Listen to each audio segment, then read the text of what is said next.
Hey, good morning, Eastern Oregon, on this September the 14th, Tuesday on AM on EOAlive, your connection to Eastern Oregon. We're glad that you're here with us today. I'm glad that you're here with me today. Dodsey is at home with a headache and ill. He has been wrestling with some chronic headaches. So you can think about him or pray for him, whatever your particular persuasion is. It's not COVID. He just got done with COVID. So something else. So anyhow, he does not bail off very often. And so I know that he was pretty miserable this morning when he sent me a text message. So you got me and you got you. So you gotta pitch in, be a part of the conversation. I want to hear from you. I want to hear how things are going. And we have Brent Smith is back here with us. He'll be joining us here in a few minutes. And we had a great conversation with Brent a couple of weeks ago about the mandate and what someone needs to do to push back against the mandate or how that might affect their job. And so he's going to give us an update about that. And then we're going to just talk about a few more broader things too.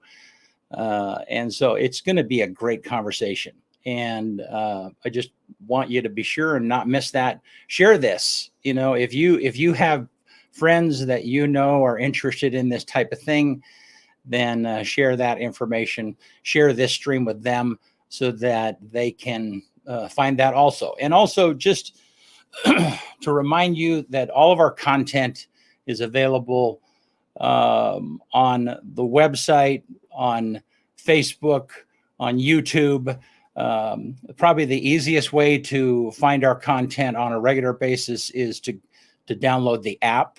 And on the app, there's a place where you can look at this evening's news roundup. You can look at today's weather. You can look up, on if it's a Tuesday or Thursday, you can find the episode of this and so on and so forth. So anyhow, and let me know. I'm here all by myself, so I kind of need you guys to comment. Let me know that you're out there. I saw where Cody Bowen gave us a thumbs up, so I can see that Cody's here.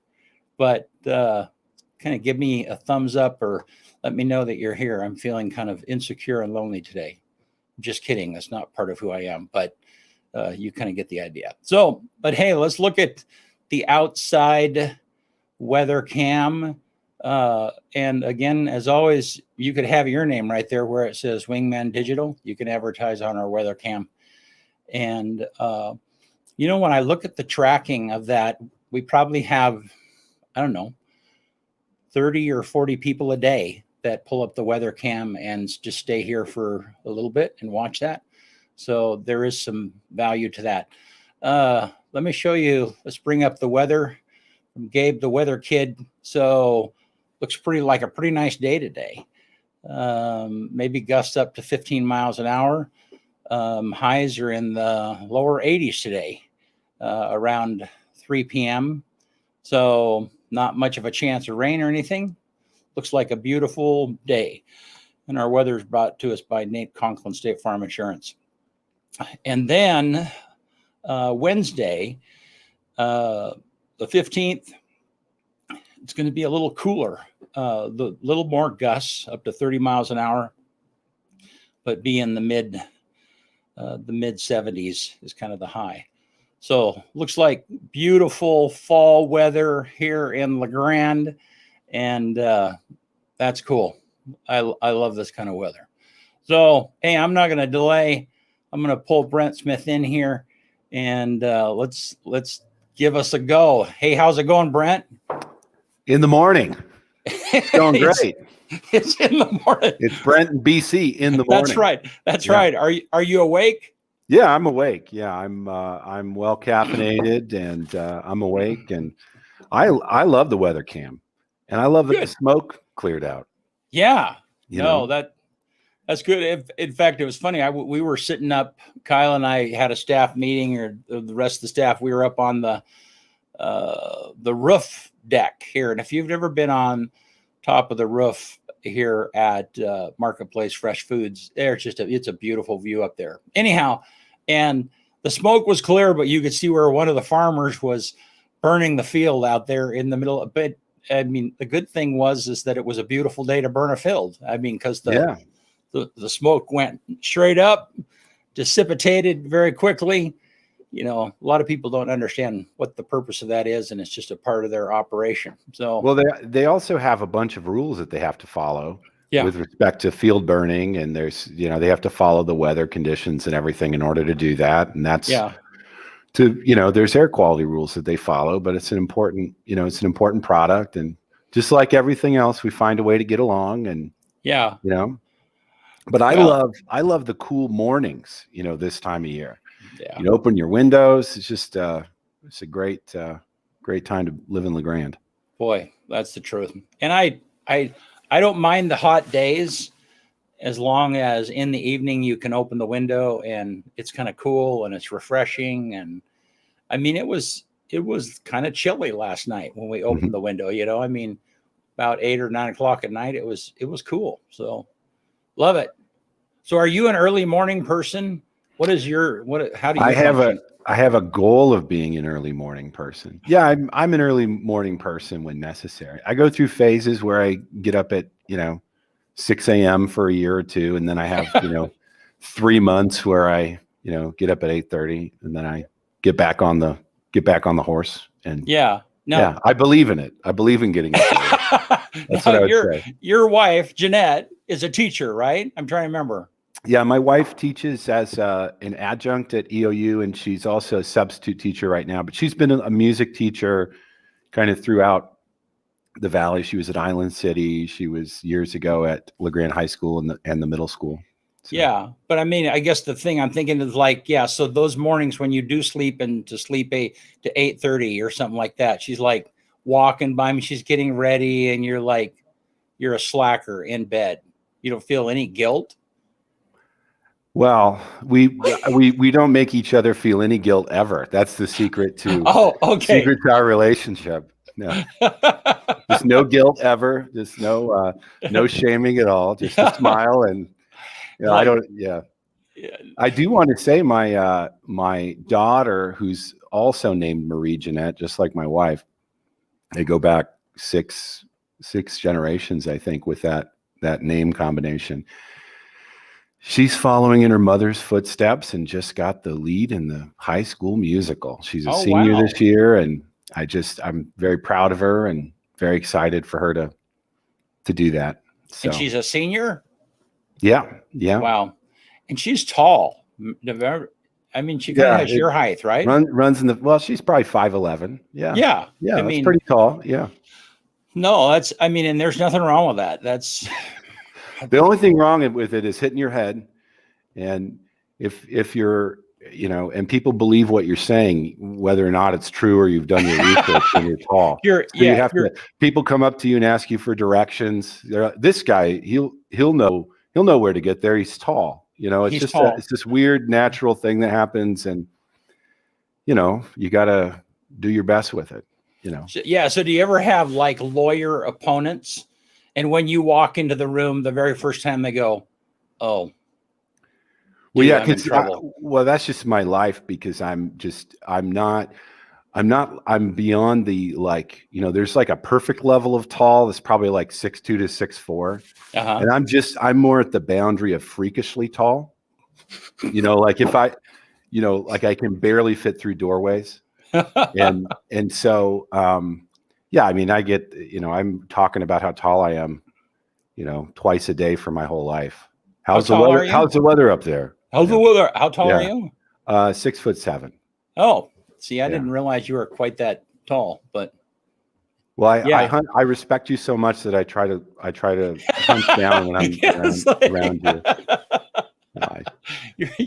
Let's just sit down. Okay. That's probably like, here, let's just have a seat, you know, then you don't feel like you're hovering over people. You know, I constantly, you know, you do court and there's microphones on the table, and I constantly, and sometimes there's people via video, or, you know, you have to speak loud, and I speak loudly enough, but I constantly say, Your Honor, do I have permission to remain seated? Because you're supposed to stand when you address a court. That is still a rule. But I constantly do that, but it's because if I stand up, then I'm not as well captured by the microphone because I'm just so far above it. Just a goofy thing. And, and sometimes you want to, all these physical things, influence all human interactions, and you don't want to, it can be really, it can be intimidating for people to deal with someone who's large, and, and so you don't want that to be the reason why you know what I mean? You gotta be careful. It becomes a point of communication as a barrier, and you don't want it to be a barrier.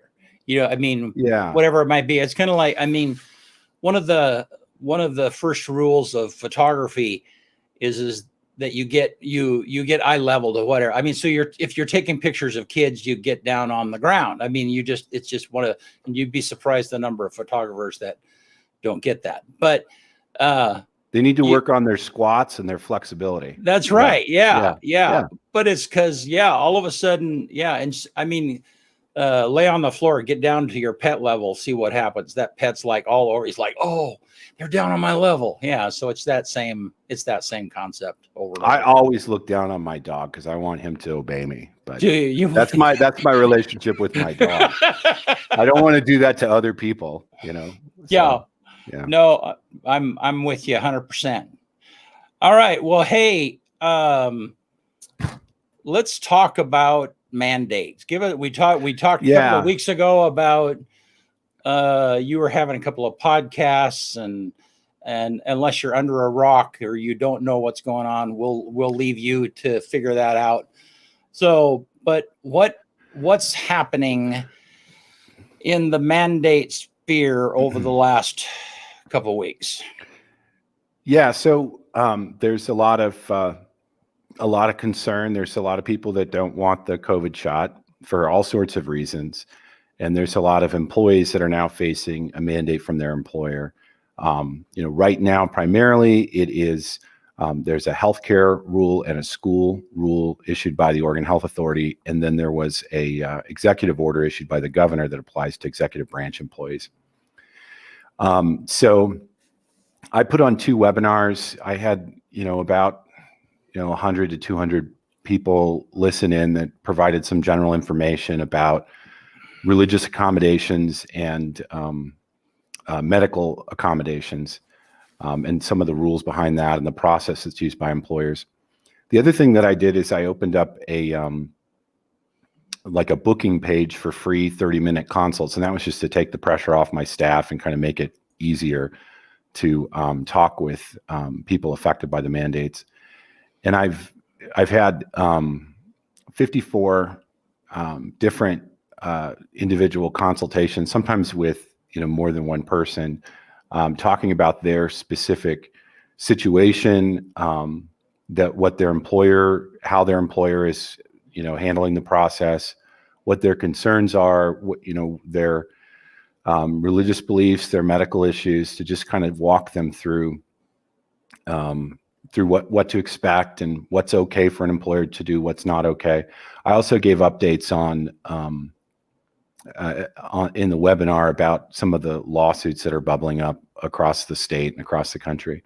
So I'm just really grateful, and it's been one of the most gratifying things I've ever done as an attorney, because people there's a lot of anxiety, people have a lot of need, and I hope my advice was helpful to those individuals. And then, I'm just monitoring the situation with them. Most employers are acting in a way that's consistent with the law. And that doesn't mean that the employee's happy about it, but most of the employers are doing this correctly. Some are not. We'll talk about that, I'm sure, a little bit later. But I do want people, wherever you stand on however you feel about the vaccine or mandates, to just try to understand there's a lot of anxiety out there, and it's very real, and a lot of fear. It's just a lot of people that are potentially facing termination from their employment, having difficult conversations with their boss, their supervisors, having to talk about their religious beliefs, which is not something that people normally do. But I just wanted to there's a political conversation. We talked about this last time, and there's kind of a group issue, but this is really boils down to is individuals have to make individual choices about their situation. So I've tried to give people an idea about what they might be facing, how their employer might respond. It's been really great. And, I guess I want to tell you thank you for doing that, because you're being generous. There's a lot of ways of people being generous, and you're being generous. And I appreciate that. Now, I know that, there's a certain amount of benefit to your law firm in that generosity. But at the same time, there are very few times that I've ever heard of an attorney saying, "Oh, hey, I'll spend, I can spend a half an hour for you for free." That's just kind of unheard of. So thank you for your generosity. Well, you're welcome. And it's been great for me. And I think that, there's a lot of people on this whole issue and in the current climate that we have that don't want to put their heads up. Like that's really kind of what it comes down to. And that's fine. Everybody's got to make that choice on their own. But I'm not, I have my own personal opinions about this, but really, the reality is that a lot of people are in need of legal advice for their specific situation. And so, that's just what I'm trying to do. And it's been great for me. I mean, it will be good to know all these people, but also like what I do is try to tell people's stories to a court when their rights have been violated. Right. Constitutional rights, or they're terminated wrongfully by their employers. So, I do have a little bit of knowledge about how these situations develop, and I'm just trying to pass that on to these people so they have a little bit more information with which they can decide what they want to do. Well, and I think that you haven't said this specifically, but I think that kind of at the part of your motivation is, look, folks, you don't have to be fearful. You don't have to be. I mean, you certainly can be concerned, but sometimes in a lack of information, when we're in a different situation or in a situation of what we're not used to, our first reaction is fear. And sometimes that fear can be paralyzing. Oh my goodness, I'm going to lose my job. What am I going to do? And I think that the information that you gives some of the power back, and that power, giving some of that power back to whomever it is that is feeling fearful, it's just information. It's like, oh, I don't have to freak out about this. Well, let's talk about that a little bit more. Yeah. Because this is kind of important. I don't know. It's important life advice to me. I was talking to my wife the other day, and what I said was, so is your anxiety working for you right now or working against you? We were dealing with something, and it's,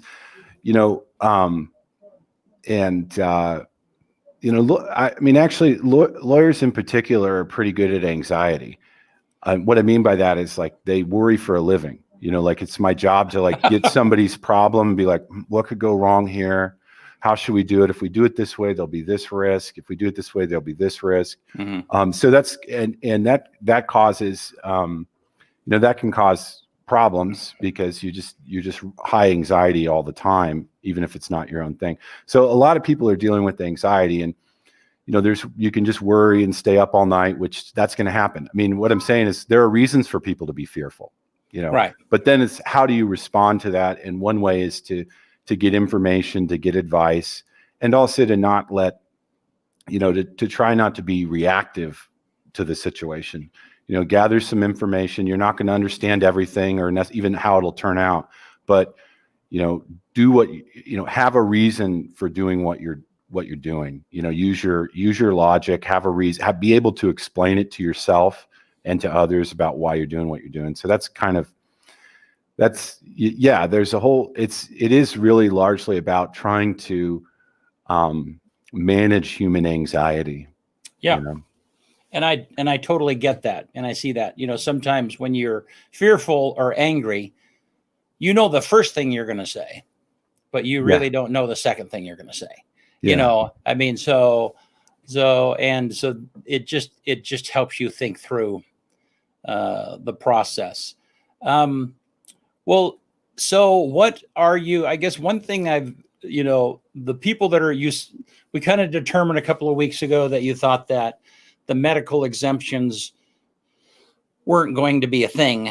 People were not going to have success at that. And I think I don't know. Do you want to talk about that? Let me explain that particular situation. And let me just go over kind of the simple advice that really applies to most people. And this is just general information. And that's, don't quit your job.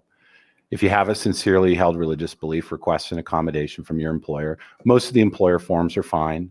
But I don't write people's sincerely held religious beliefs, by the way, when they come in to talk to me. Like, it's your sincerely held religious belief. I might give you, a little bit of comments about the law and how, a court might look at it later on, but it has to be your belief. If you have a medical issue, request an accommodation. And I'm suggesting that people do that with or without a doctor's note. What is happening repeatedly, and it's very sad, the position that it puts patients in, but there are people that, they recently had COVID. They were told by their doctor not to get the shot for 90 days or so, or they have serious medical issues where it's kind of on the bubble as far as the risk benefit of receiving the vaccine versus not, and the doctor, and they have an informed consent process with their doctor, and it's not like they have that, and the doctor's telling them, this may not be right for you, but then they go with their mandate form, and the response that they get some of the time, at least, is, well, I can't sign your request for an accommodation, your request for an exception. They'll take my license. So, I don't know how much that's occurring, but it is occurring. And I do want medical providers to try to understand and appreciate the situation that puts their patients in, and also to compare that against their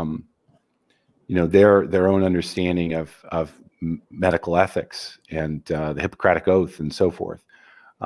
So that's a tough situation that a lot of people are in.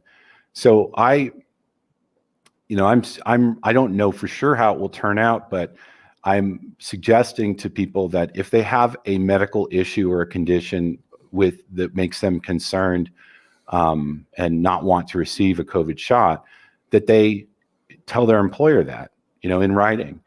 These are my medical conditions. I've had, everybody's in a different situation. There are people that have had very bad reactions to injections in the past. There's people that have thyroid issues, autoimmune diseases. There's people that are going through major surgeries right around this, right during this time period where they now are they're going to be potentially going to be terminated, but their doctor, refuses to sign their exemption request, their exception request.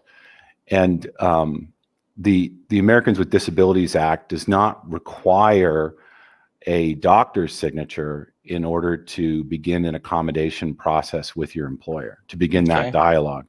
The way that the administrative rule was written by the state, and the way that the Department of the OHA rule requires a doctor's signature. So that's the healthcare workers and the teachers.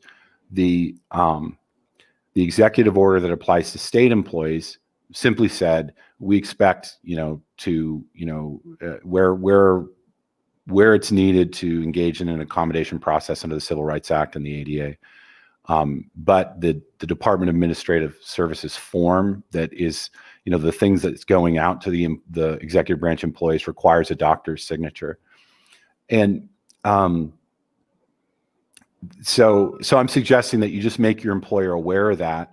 There are some people that have legitimate medical issues, but their doctor won't sign their form, and then they may be one of the, I think, few people that suffer an immediate severe adverse reaction to vaccination, and you will want to have put your employer on notice, in the event you get the shot.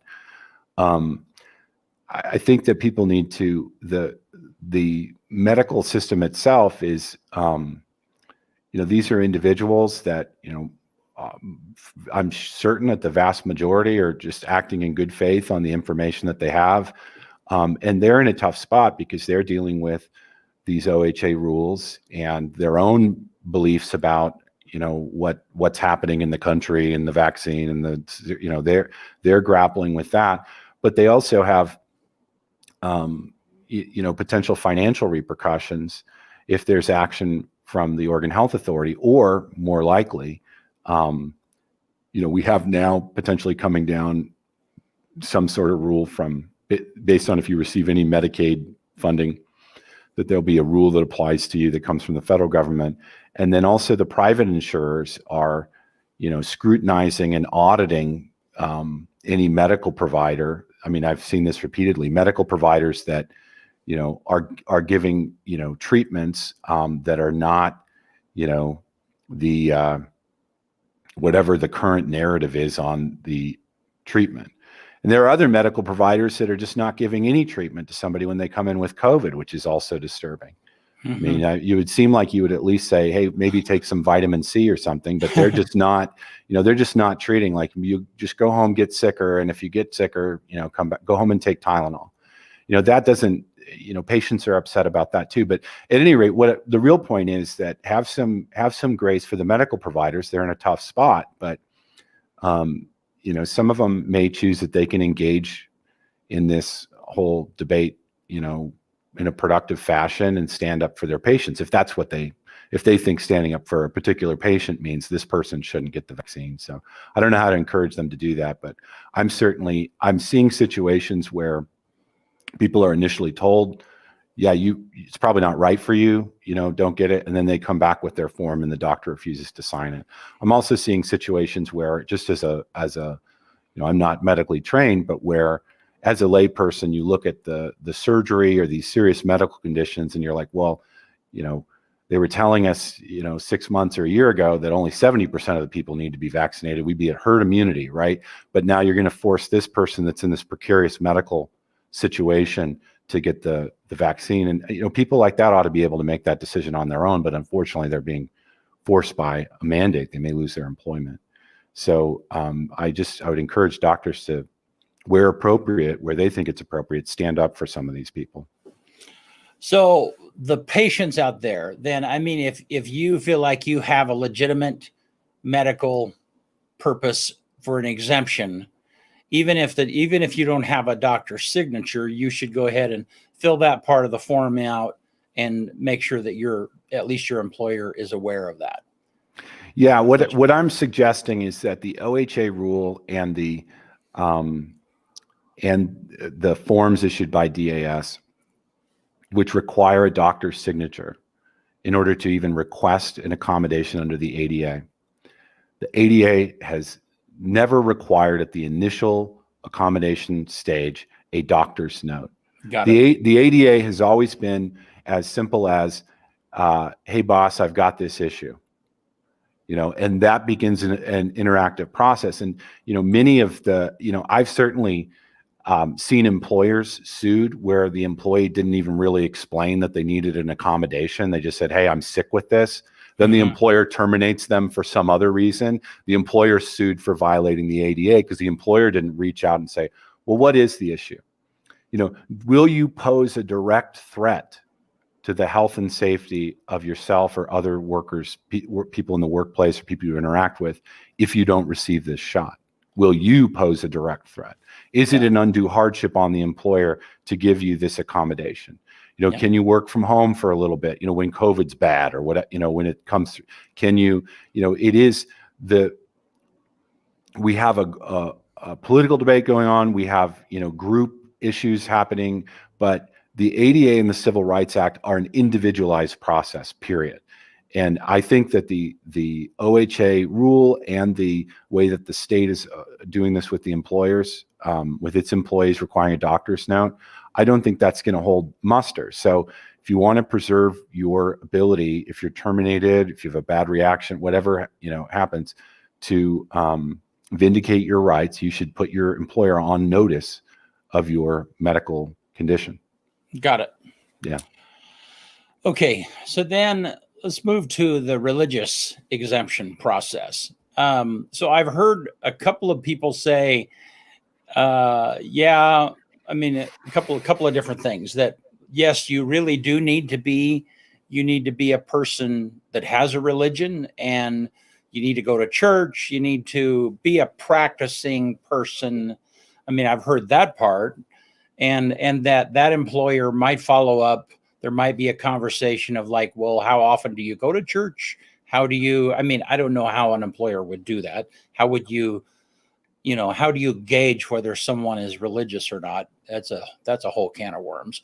And so, but on the other hand, I've also heard someone say, well, you don't really need to have a religious belief at all. You just need to say that you do. If you have a conviction, a personal conviction that's like, man, I just do not feel real, I don't feel good about this, then that is enough of a religious exemption or a religious process.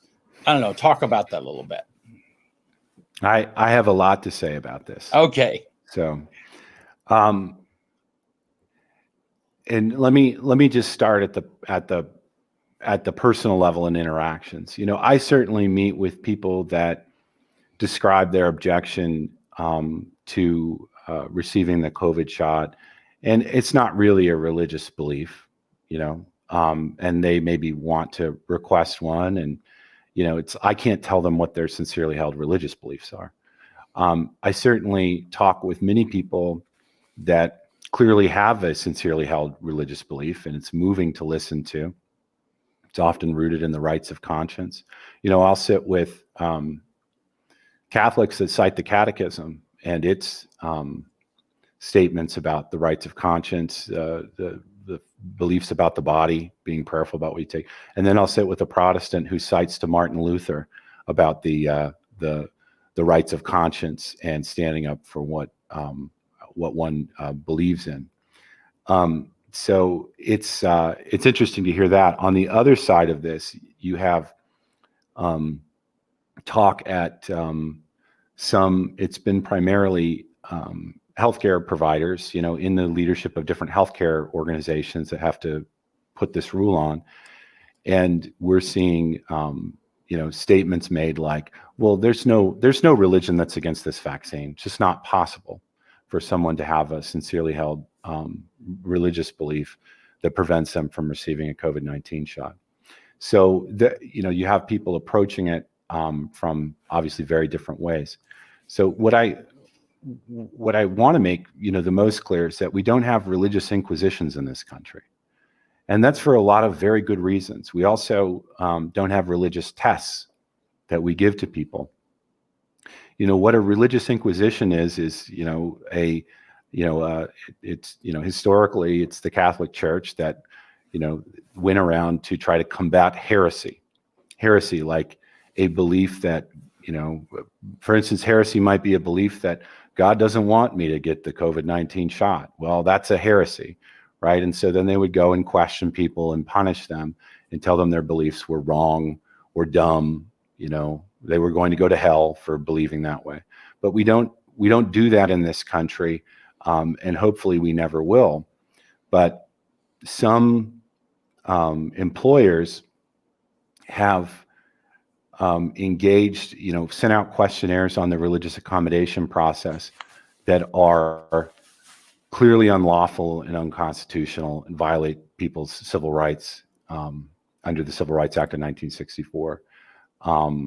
Luckily, certainly not, that hasn't occurred here locally that I know of yet in our own county here in Union County, but across the state that's happening, and it puts, it's very bad. So the EEOC is the Equal Employment Opportunity Commission, and this is and we have state laws that are similar to the federal anti-discrimination and employment laws like the ADA and the Civil Rights Act. So there's kind of analogs at the state level. The EEOC is what they say is not law, but they're actually the enforcement mechanism for the government. I've defended cases that the EEOC has brought against employers, in the past. So they issue these guidance papers.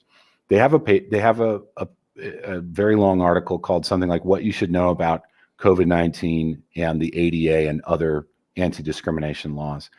And I would encourage employers and people involved in these accommodation processes to read that, because if you go outside the bounds, and that's kind of a synthesis of the law, if you go outside the bounds of that, you are, probably violating somebody's civil rights, period.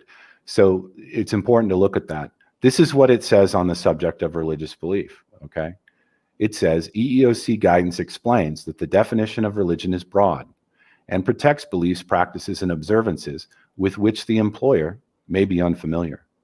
Therefore, the employer should ordinarily assume that an employee's request for religious accommodation is based on a sincerely held religious belief, practice, or observance.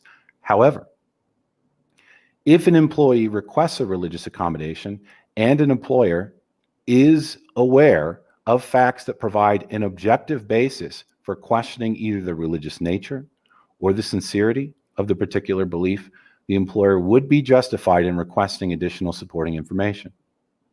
Okay, so, and by the way, if an employer finds that, this employee has a sincerely held religious belief, it doesn't resolve the issue of, whether the employer has to give an accommodation or, what sort of accommodation would be reasonable. It's just this first inquiry. Is there a religious belief sincerely held that conflicts with the person receiving the COVID-19 vaccine? And what you'll note about that is that the guidance from the EEOC, which is based on a federal law in the Code of Federal Regulations, I mean, you can read it, it says basically the same thing. The employer is not supposed to inquire further into the religious belief unless it is aware of facts that provide an objective basis for questioning either the religious nature of it or whether the person is sincere. As in, someone is you know them to never have been religious, and suddenly they're like, I'm against abortion, and they marched in the pro-choice march last week. They're like, I don't want it because I'm against abortion, or what, Right. whatever. It's like that's the situation that would justify requesting additional information. Unfortunately, many of these employers have started the religious inquisition, not here locally, but across the state, and I certainly want to know about that when that occurs. And understand the reasoning behind it. The reasoning behind, when the employer is not aware of, the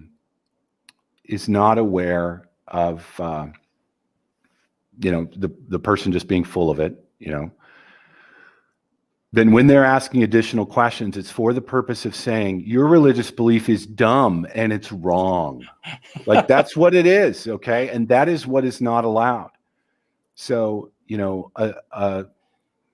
Asante, major medical provider in Southern Oregon, if you want to submit a religious exemption, you've got to answer, have you ever received a vaccine? If yes, please specify. Give us the dates and times. Explain why your decision to accept those vaccines was not inconsistent with your religious belief. You see the inquisition? Right. Your religious objection to this is dumb, and you're wrong because you already received a vaccine. Like that Right. is what's not allowed. Oregon, OHSU, it wants a, have you previously declined medical care because of your religious beliefs? In order to even begin an accommodation process, a recognized professional who's familiar with your needs and can substantiate your request may need to be contacted. Please provide their contact information and sign a release so we can inquire of your religious leader about how the religion feels about this. Like that is what is not allowed. The CFR, the federal law on this subject, literally says, in most cases, whether or not a practice or belief is religious is not at issue. But in those cases in which the issue does exist, the commission will define religious practices to include moral or ethical beliefs as to what is right and wrong, which are sincerely held with the strength of traditional religious views. The standard was developed in United States Supreme Court precedents. The fact that no religious group espouses such beliefs or the fact that the religious group to which the individual professes to belong may not accept such belief will not determine whether the belief is religious. Okay, like the fact that you're a Catholic and the Pope has accepted the vaccine, that will not determine it according to the federal law. So why is OHSU wanting to interview my pastor if I have a religious belief that prevents me from receiving the COVID-19 vaccine? Like, they need to backtrack on that immediately. And there are others. Unfortunately, Safeway Corporation, for the people working in the pharmacies, has, sent out a 3 or 4 page religious questionnaire to anybody, asking them how long they've been in the church, which scriptures they can cite to support their religious belief. So this particular aspect is the aspect with which I am most troubled right now. BC, obviously. And I get it. And what's funny to me is that whole conversation, the whole Inquisition, and again, this is deep and broad. There's no accommodation. If you're a believer, or if you're a Christian, then part of your belief is that you have a personal relationship with Jesus Christ. You pray, you seek guidance from God, and so on and so forth. Okay. Well, that's pretty subjective. It is the essence of a strong held personal belief. It's not based upon a relationship with a pastor. It may be founded in a scripture or a belief, but the point is that, and I'm a believer. I have conversations with God. Now, God doesn't speak to me in an audible voice, but my hunches over my life, and that's mostly how he guides me, is the hunches. The feeling that I have has guided me through my entire life. And I could go back through my life and I could tell you one thing right after another where my life was radically changed because I listened to that hunch. Okay, well, so then how do you put that down on paper? So in other words, if you enter into a conversation where somebody says, well, how often do you go to church to support that hunch? How often what scripture do you, so it's none of those forms accommodate for what traditionally is a personal held belief. And I think that's what you're saying is that some of these they've moved this religious belief to a different realm. It's clearly they don't understand. If you formulated that questionnaire, you don't really understand what it means to have a personal belief. So in the Oregon Constitution, it's described as the rights of conscience. Like that's the word. Those are the words that are used when describing the protection afforded religious belief. Now, that doesn't mean that if your religious belief is that you need to steal something from the store every day, that your employer at the retail store has to accommodate you, right? So that's where the analysis falls. But I've met with many people, regardless of whether they are Christians or not, believe they should be prayerful or meditate or thoughtful about what they take into their body. For many people, it is a belief as strong as, sincerely held with the strength of traditional views. And what is frustrating for me as a professional is who is advising, some of these big healthcare providers to begin a religious inquisition. I understand that they might, because the problem is you read those forms and when you get that questionnaire, they're also asking you to attest to things like, I know if I don't get the vaccine, I'm going to kill my grandma, things like that, which is just ridiculous in the context of a communicable respiratory disease. But that, they are, it's like, that's what you believe, whoever wrote the form. Like, what you're not allowed to do in this country is say, oh, you have a sincerely held belief. That belief is dumb and wrong. So let me shame you about it and question you about it, make you explain yourself in a way where I prove that you're wrong. That is religious inquisition.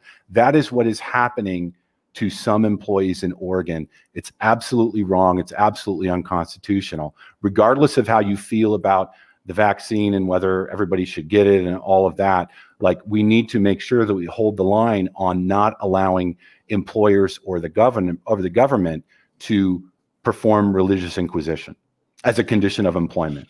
So what can someone do? I mean, so let's say that someone is in that exact situation. They're having to fill out that form. What should they do, Brent? Well, I think that it's a case-by-case basis. Some of the questions back that I've seen where someone has requested a religious sometimes up front, the form itself that employers are using are just clearly unlawful. Okay. And in that case, an employee should, state what's required is that they state what their sincerely held religious belief is and why it prevents them from receiving COVID-19 injection, right? That's what is required to begin an accommodation process.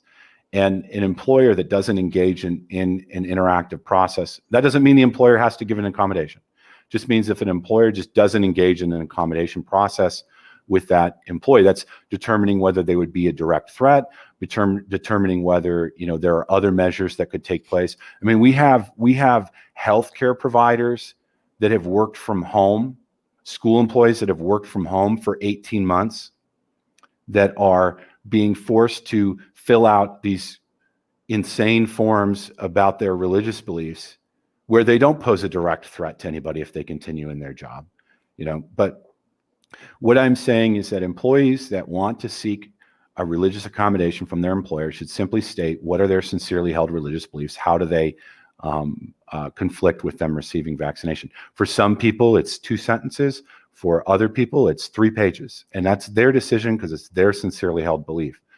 If you are, facing something like that, seek legal advice. I'm certainly willing to talk with people about it. People could look me up and get a hold of me and email my office, and I'll try to help as many people with that as I can. But as far as, filing a lawsuit for wrongful termination or employment discrimination, yet what your job is as an employee right now is to be honest about your medical issues and your religious beliefs, and then the ball's in your employer's court. And for some people that are denied a religious accommodation, that the employer will be able to show that they would have posed a direct threat. Okay. Now, if that person already had COVID and had COVID antibodies, I don't really know how the employer will show that, but that's kind of how it's going to play out. For other people, they will be, for other people, there will be reasonable accommodations, that will be, they don't really pose a direct threat. They can wear a mask or they work from home most of the time or whatever the case may be. But it's literally developed on a case-by-case basis, period. So if someone's in a situation, it's just some really nuts and bolts. So if someone's in a situation like this, they should fill out the form, or if the form asks all those questions, they could say, this is my sincerely held belief. I mean, they could staple a piece of paper to it and send it in as it is. But I guess what I'm trying to get to is they shouldn't quit their job. They should just stay that. I mean, so if there's any hope of them having any kind of repercussion, so if they feel at some point like they were let go and that was unfair, their employer did not, if they want any action down the road, they still need to go ahead and fill out the form. They need to let the course of things take their process. Is that correct? Well, I get legal advice about the form. Okay. That's when you're facing one like that. And if some of the forms that I've seen require the people to attest that certain things are true, like that they don't agree with, which, we did away with, anti-communist oaths in the late 1950s, for instance. They were forcing professors to take oaths. We don't, you shouldn't sign anything that you don't believe is true. Now, if you can fill out the form and just go along to get along with your employer, then that's fine. But what you have to do in order to preserve a religious discrimination claim is describe your sincerely held religious beliefs and explain briefly why those conflict with receiving the COVID-19 shot. For many people, it's about the rights of conscience. They've been prayerful about it. They believe their body is a temple, but I can't tell them what. For other people, it's about the use of aborted fetal stem cells and the development of some of the technologies at play in the vaccines. There are other issues, but it just needs to be a sincerely held belief, held with the strength of traditional religious views. That's the guide. That's the literal law on the subject. So you have to explain that the best you can to your employer. Now, whether you should engage, explain more than that to your employer or fill out their form, that's really a case-by-case decision for that employee. If someone is, terminated because they refused to sign a release so that their employer could interview their pastor, right? But they still stated their sincerely held religious beliefs, that person has a pretty good claim for wrongful termination. That's what I would say. But it's all case by case. And that's because the law doesn't require, the employer really should not be getting into that subject with the employee unless the employer is aware that they are not sincere, is aware. Not that they questioned them about their beliefs and talked them out of it, or engaged in a process to tell them that their religious beliefs are dumb and stupid and they're wrong. And so that's the problem with this stage that we're at with the way some employers are behaving. Okay. So what reports are you getting back locally? Have you heard of anyone whose exemptions have been accepted, or are the employers, are they just not to that? It's so new, they're not to that point yet. What are you hearing back? Yeah. So some of the employers have granted, have done an accommodation process and allowed for an accommodation, and it's all across the board. Sometimes it's additional personal protective equipment, or sometimes it's nothing. But yes, that's happened with some employers. As far as I know, the executive branch has not decided on their accommodation requests yet. But, my expectation, their process seems to be pretty fair. And my expectation is that they will, probably most of those will be granted, but I don't know. I don't know what, I don't know for sure yet. Now you said executive branch. I didn't follow you there. Oh, executive branch means like the state troopers, the different Department of Forestry, all the Oregon State executive branch. They're not that far along, but the forms and the process so far has been consistent with the law for the executive branch employees. Everything that I've seen. Some of the hospitals are way out of the line. Some of the school districts some of the unions are just really sabotaging the employees that have a sincerely held religious belief. It's sad to see that, not locally, but in other parts of the state. Some of the healthcare providers have really behaved wrongly here so far. But locally, my concern is that some of the public health reporting that has occurred is wrong. There's a lot of information that the Atlantic the Atlantic did an analysis. The Atlantic is not a right-wing publication, in case anyone's wondering. They did an analysis and found that about 50% of the COVID hospitalizations that appear on in your county or your state as a COVID hospitalization was really somebody that was mild or asymptomatic that got a COVID test when they went to the hospital for another reason. Their estimate is at 50%. So that's what's on the dashboard locally. And then there's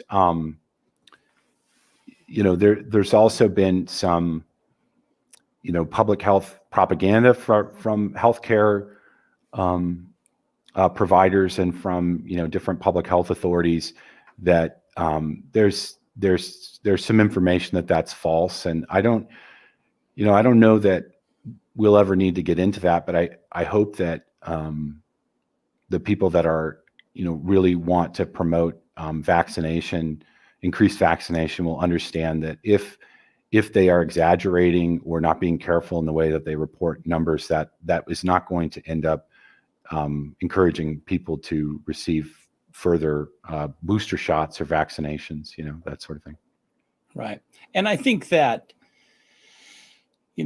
I was ranting about this yesterday privately, is that we just need to be honest about we just need to be honest in the conversation. The vaccination certainly has helped. It has declined the severity of the disease. I think that proves out very clearly. But there's a lot of things that they hoped it would do that it did not. And so then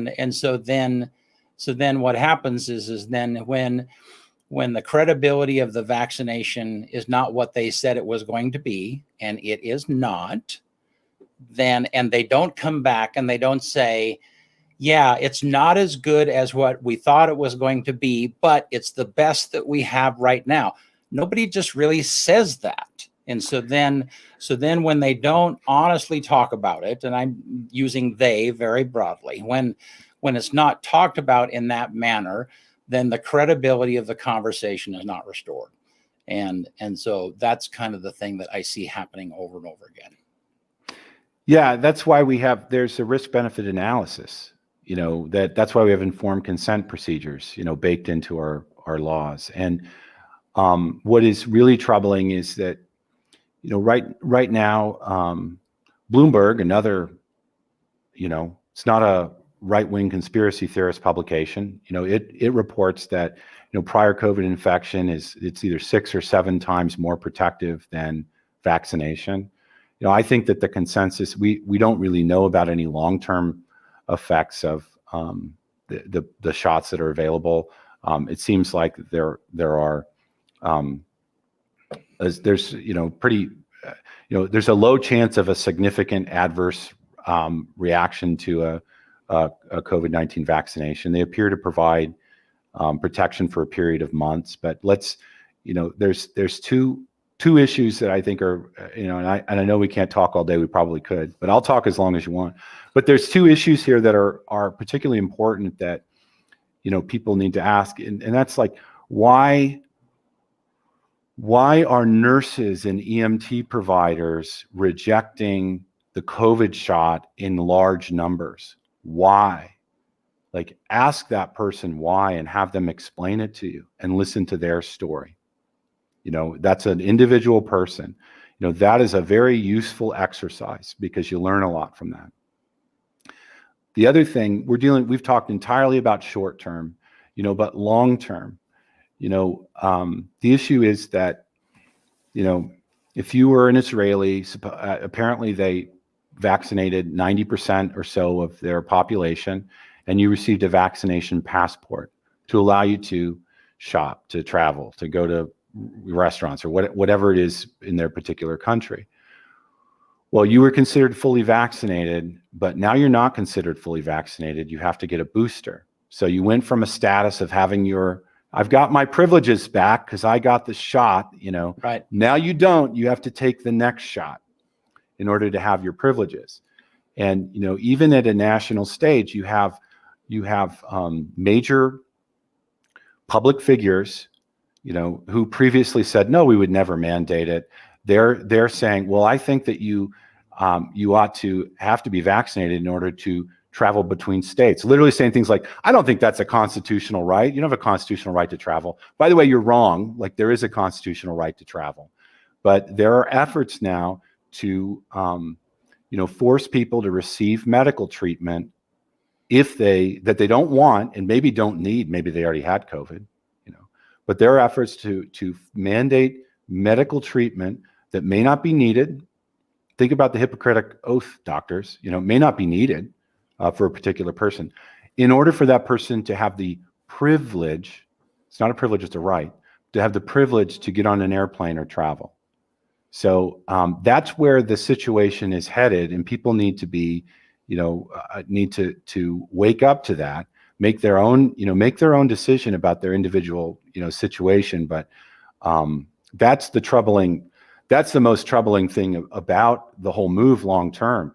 It's like, I don't know, so when we take away the personal choice and informed consent, for a public health goal. By the way, the public health goal is not to prevent transmission, because we know that the vaccines they're not sterilizing vaccines that eliminate, obtaining and transmitting the disease. It appears to be merely the risk to the public health system, right? So that, that's the problem, is that this emergency is being, used to create a situation where you have to get medical treatment in order to travel. And, however you feel about this particular vaccine, people need to be thinking about whether they want that in the future. There may be a shot that that person does not want, but they want to go to Idaho or fly to Mexico, but they don't want this particular shot. And then, well, I guess I don't have a choice. It's been decided for me. So let's pivot a little bit. You and I had talked about, let's talk about the constitutionality of something. And, that's been really frustrating and irritating. And I would say that, many, not just this president's, but presidents in the past on both sides at one time or another has said, oh, I don't have the authority to do that. And then 6 months down the road, they do, and Biden, just 4 months, I know we're not going to mandate the vaccinations. A president doesn't really have the power to do that. And here we are. And so, right. And remember, a year ago, the word was, I'm not going to take Donald Trump's shot. If Donald Trump wants me to take it, I'm not going to take it. Yeah. That was literally occurring. So, right. Yes.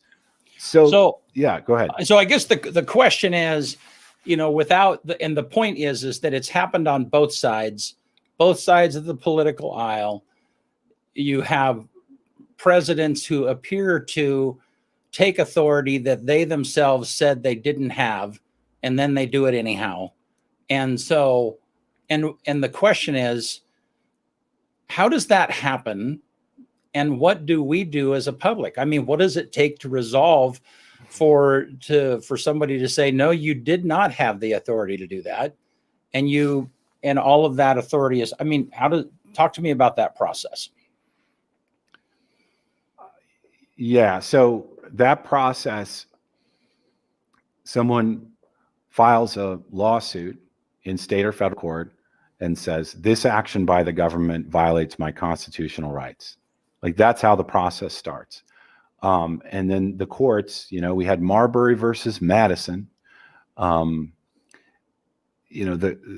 courts will review whether the state government or the federal government is exceeding the powers that it has, and whether it is unlawfully infringing on the constitutional rights of an individual or a company. Like, that's how that process occurs. And some of that is occurring right now across the country, but it takes a while, for a court to rule on that. But I think that people should think about this in at least a short-term historical context. We just went through the 20th anniversary of the events of September 11th, 2001. And before that occurred, if the government was to, before the government could take my private papers or, search and seize my things, a law enforcement officer had to have probable cause that I had committed a crime, and had to present the evidence of probable cause to a judge. And the judge would decide whether there's probable cause or not and sign a search warrant. Then they could come and take my things and look at them. It would be something like, he did an illegal drug trade and we had an informant or whatever, right? So there'd have to be probable cause that an individual committed a crime. After 9/11 with the Patriot Act, mass collection of information occurred. And we have a FISA court that reviews that for national security purposes. But, people need to understand that all of their things are collected, and if they are two people removed from somebody who's a target, or as determined by this secret court, which we didn't have secret courts before this point, then your things are being looked at, but they're all being collected either way. And that's the legacy of the Patriot Act, which was passed after September 11th. And it's mostly been okay. And who knows how many, terrorists were thwarted as a result of the Patriot Act, but it does give some power. So now we haven't even seen the rule that is supposed to come out from OSHA, the Occupational Safety and Health Administration, which is like a workplace safety organization. And the government has treated the vaccination issue as a workplace safety issue, generally speaking. OSHA has 900 inspectors. They in 2012, based on the additional inspectors they had then there was the belief that it would take 150 years for them to do a single inspection on every business that was subject to their authority. But what has happened in the last year or two is, the CDC, which has no authority to do this, imposed a rent moratorium. And then some states fell in line, and the federal government said, well, we won't give you these relief funds for landlords if you don't fall in line with this. An eviction moratorium. It wasn't a rent moratorium, it was an eviction moratorium. If you won't fall in line with this moratorium. So I don't know how it's all going to turn out, BC. I don't know. Some of the things that have occurred are, I think, clearly unconstitutional. Clearly, there are agencies exceeding the scope of their authority, but there will have to be courts pushing back on that. And remember, on the CDC eviction moratorium, the Supreme Court said it was unlawful back in July or August of this year, but we won't strike it down because it's about to expire. Just so that, because we didn't want to goof up the whole process they laid out to reimburse landlords. All this is doing, all the landlord stuff is doing, is squeezing the small landlords. That's the practical effect of it. The large landlords figured out. But then the CDC reissued its edict, right after the Supreme Court ruled. After it elapsed, they just reissued a new edict on it to further squeeze the small-time, landlords. So whether OSHA can OSHA issue safety rules? Yes. How are OSHA safety rules usually used in court? Well, usually it's the workplace had a safety violation, someone was injured, and that's the grounds for an individual lawyer to represent an individual worker, citing, hey, you violated this safety rules. It doesn't even involve OSHA, the agency. It's just using the OSHA safety rule as, the reason for why the employer was negligent or didn't have a safe workplace. OSHA itself doesn't have any ability to really enforce this against employers across the country. I have no idea how these, there's governors talking about, we're going to sue the federal government over this. I don't know how that'll turn out. We had like a dormant commerce clause. You can look it up, dormant commerce clause. So the federal government in the early part of this century, during the same period when the courts upheld things like forced sterilization, separate but equal, it's like the courts did a lot of things that people object to when they think about it now during that period. During that same time period, we had the courts uphold federal action that traditionally in the 19th century was thought to exceed the scope of the authority of the federal government. That's a legacy of the first half of the 20th century, also, when all the countries of the world were becoming fascist. Some became more fascist than others, right? So that the federal government certainly has the power to regulate interstate commerce. That power was the courts upheld an expansion of that power in the early part of this, the 20th century. And we don't know how the courts will rule about this OSHA rule. We don't even have the rule yet. It's supposed to come out in October. I tend to think that Oregon's approach is the state workplace safety mandate. That's probably the test case for what OSHA is going to do.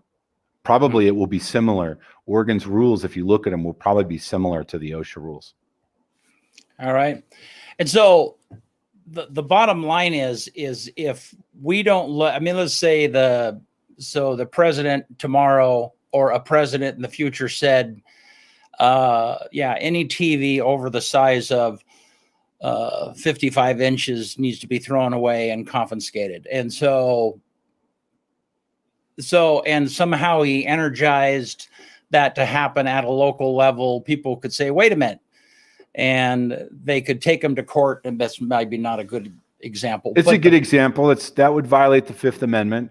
Okay. And so, yeah. And so, but the bottom line is there's going to be people that are going to push against that. Some of them may comply. Some of them may not. If your TV is confiscated, you're not going to get it back until it makes it all the way to up the courts. And they say, okay, you didn't have the right to do that. And so you got to give everybody's TV back. I mean, that just seems like, that seems like an incredibly long process. And all of that time, the citizens are going to feel the pressure of somebody taking away something from them that belonged to them. I mean, do I have that kind of right? Is that? Yes, you have it right. Okay. I mean, sometimes courts will grant injunctive relief. You know, in New York, the Supreme Court upheld temporary injunctive relief. So just almost like an immediate sort of issue. Sometimes the court will get involved early in the right circumstance. In New York, the Supreme Court upheld, overturning the way that Governor Cuomo treated religious groups as far as COVID restrictions. But it's got to be a very clear case for a court to do injunctive relief. When there's a gray area, it's unlikely the courts get involved until that someone has actually been harmed, by this, and it goes kind of up the, you have a right to relief from your local circuit judge, but then will the state appeal that? Will the relief granted by the local circuit judge be, stayed pending the appeal being resolved? And then it'll go up through, in Oregon, we have circuit courts, we have a court of appeals and a Supreme Court. And then some of these issues that relate to federal constitutional rights will go to the United States Supreme Court. They'll bubble up through the federal circuits. But no, it's cold comfort. And people, I certainly talk to people that are saying things like, well, I'm just going to quit my job. The whole thing is unfair. And, every individual, if you're for individual rights, you're for individual rights, right? Yeah. So every individual has to decide, what they're going to do in response to this. I am trying to work to help individuals that, if they're faced with like clearly unlawful behavior by their employers. That's what I'm doing right now. Okay. That's the part that I'm working on. And generally speaking, I encourage people to have some, if you're feeling dehumanized by people, like, please try not to respond by dehumanizing the people that are treating you that way, if you're feeling abused. And I also just generally there's going to be lots of tough decisions made. I want to encourage people to try to maintain as much law and order as they can, to seek relief through the appropriate channels, to go to court, to engage with their representatives and so forth. But certainly there's a lot of people that are just fed up and, Yeah. I want to put this comment from Michael Frazier. And the first part of it is interesting information would have been more valuable had we had another speaker that could confirm or provide different perspective. And he gives an example of that. And I want to make sure that everyone understands that I'm having the conversation with Brent here. And so Brent's going to represent himself. He's going to represent his perspective. The reason that I'm having Brent on is because there's a lot of people that are feeling panicked that are impacted by their jobs here locally. And we're happy to cover both sides, but let's not pretend that Union County is 50-50. It's not 50-50. It's more like 60-40. And by that, I mean 60% conservative, 40% not conservative. And so my goal is to have stories that are 60-40. That's not to have 50-50. But that being said, if anyone knows of someone who wants to give a different perspective than Brent's, man, please, they could have commented here at any time and I would have put their comments in, or they could call me and I will have them on the show. this Thursday. All right. So, well, can I respond? Please. Yeah. So, calling what some medical employers are doing with their questionnaires and what might happen in this process to certain individuals a religious inquisition is a bit of rhetoric, but it's, in my opinion, it's accurate rhetoric.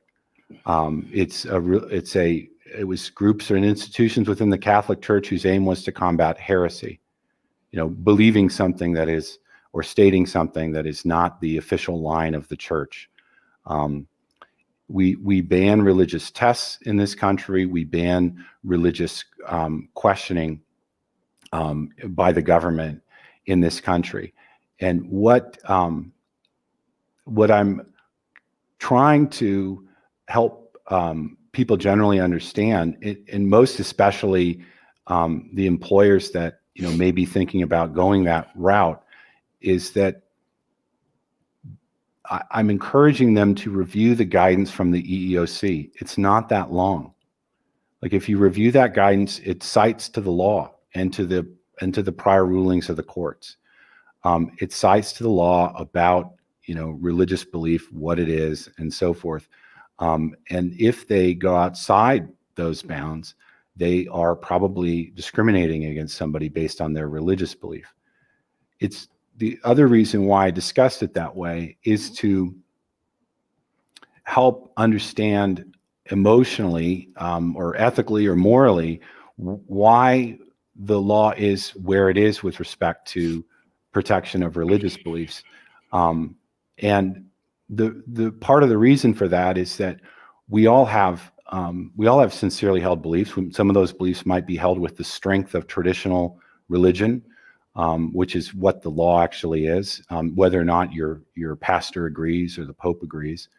But there is a real religious inquisitions are not good, and there's a real belief, there's a real fear, or should be a real fear, that even if you're on one side of this particular issue, that in the future you might be having your own beliefs questioned and shamed and being told you're dumb and you're wrong because you have this belief and you must conform. So as this develops, one interesting thing to note is if there was a national mandate, which is a national mandate is not possible. If there was a state mandate for everyone, a neutral law of general application doesn't really implicate religious belief, by the way. So the courts have said, if there's a national mandate, there's not any religious accommodation necessary. There's probably not a constitutional claim. You have to drive 65 on the highway, whether you're Protestant or Catholic or Jewish or whatever your religious beliefs are. So that's one way this might go. But in the context of employment, there's a long history of protecting people against unlawful discrimination, against their religious beliefs, against their medical conditions in employment. And if we don't uphold those processes and hold employers' feet to the fire when they abuse people, it's very easy to imagine a situation where the tables are turned. So that's really my point there. Good. And I want to say, we had a hospital town hall a couple of weeks ago and there were 4 or 5 physicians that were on there, and they were talking about the benefit of the vaccination and how important it is to the capacity of the local hospital. And I hosted that. We're hosting another one. It's kind of a town hall. It's similar, but it's being put on by the city. And that's going to be on the 21st in the evening. And again, there's a number of medical professionals. And all of that is the side of us saying, EOAlive saying, we're hosting those things because we believe in the validity of that conversation. And so I just need people to temper. It just really aggravates me when people tune into a 15-minute portion of a conversation and make a judgment about us when clearly they haven't watched the other, 30 episodes that I did about CHD talking about COVID over the last year. It's like, so I guess that's just important to know. The other thing is like the civility part of it. I was with someone this last weekend and they said, I'm so frustrated with the way that unvaccinated people are clogging up the ERs and clogging up the ICU. I think we should just say, sorry, you didn't have the vaccination, you're going to die. And my reaction was, that's bullshit. I mean, I literally said that. It's like, that is just hogwash. And so then when a drunk driver comes into the ER and he killed an entire family and he survived, do you think that he should be treated? Or, so you're saying a cop who had a gun pointed at him and he shot the guy, what do cops do in that situation? Well, as soon as they have the gun away from the person, they start to resuscitate them. They start giving them life-preserving care. And so it just really aggravates me when people say, okay, so yeah, we're going to give less care to the non-vaccinated than we are the drunk driver or whatever. It's just, it's just disturbing to me that people go there. Aggravates me. I agree. And a lot of those, unfortunately, there are not locally, but, there are administrators, people in hospitals that are slamming the table and calling the unvaccinated murderers to intimidate their own employees into getting it. They're posting to social media, if you don't get the vax, we're going to spray you down with a chemical disinfectant dyed red to represent the blood that's on your hands by not being vaccinated. And these are behaviors that are not helpful. They're not going to persuade anybody. If you truly believe that everyone needs to get this vaccine, that's not going to be persuasive, and it's very hurtful and destructive to civil society. The other thing is that there's real suspicion of the way that there are special interests at play, that not just for money, but other, overall societal changes. And there's real suspicion of information that comes out, and that's probably good, that people look at things skeptically. But there is consensus that the vaccines themselves have a limited period of time in which they're effective in preventing serious disease. There has been significant misreporting and emotional appeals made about unvaccinated people clogging up the hospitals. There's lots of evidence that an unvaccinated person that has had COVID is more protected than a vaccinated person, after a period of 3 to 6 months post-vaccination, that someone with COVID is more protected. That's reported in mainstream news sources and in emerging sources, based on the data coming out of countries that have higher rates of vaccination. Does a person that had COVID, has a medical condition or a sincerely held religious belief that makes them not want to get the vaccine, are they a murderer? Are you going to call them a murderer? Right. If they have COVID, are they a murderer? Is that what they are? We've never treated a communicable disease this way. Right. The forced vaccination precedent that gets cited repeatedly by people that want to want vaccines mandated for everybody. Jacobson versus Massachusetts, 1905. It was smallpox vaccination. The smallpox killed 30% of the people that got it, not 0.0 something percent. Okay, like we have here. The smallpox vaccine was a sterilizing vaccine, which meant that if you were vaccinated, you couldn't get the smallpox and pass it to others. It wasn't like what we have here. And by the way, the puff pieces for the vaccine were making the claims that you just couldn't get COVID and you were immune. But from the very beginning, the manufacturers were clear that this was not a sterilizing vaccine in the sense that it didn't prevent you from getting it or transmitting it. Like they were clear about that. They didn't actually make the claim that it prevented that. That precedent led to, the period of time where we had Mississippi appendectomies.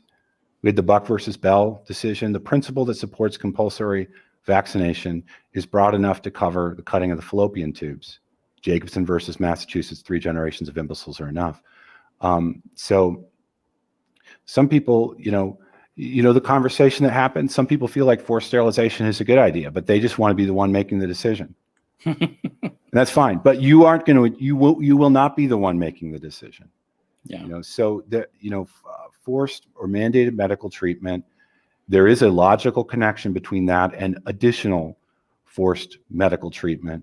And we've got to be very careful, very, very careful and thoughtful about how we all proceed here. So. Well, and I took the vaccination, but there's always a fear of, okay, so what's next? What is the, if, and there's certainly a lot of people that are in that situation. If I cave here, what am I going to have to cave to in the future? And that's a real live conversation. So, yeah. Well, Brent, hey, thank you. It's been good. Thank you. Yeah. Thanks for having me. And again, Brent, and if you know someone, you probably know someone who disagree with you about this.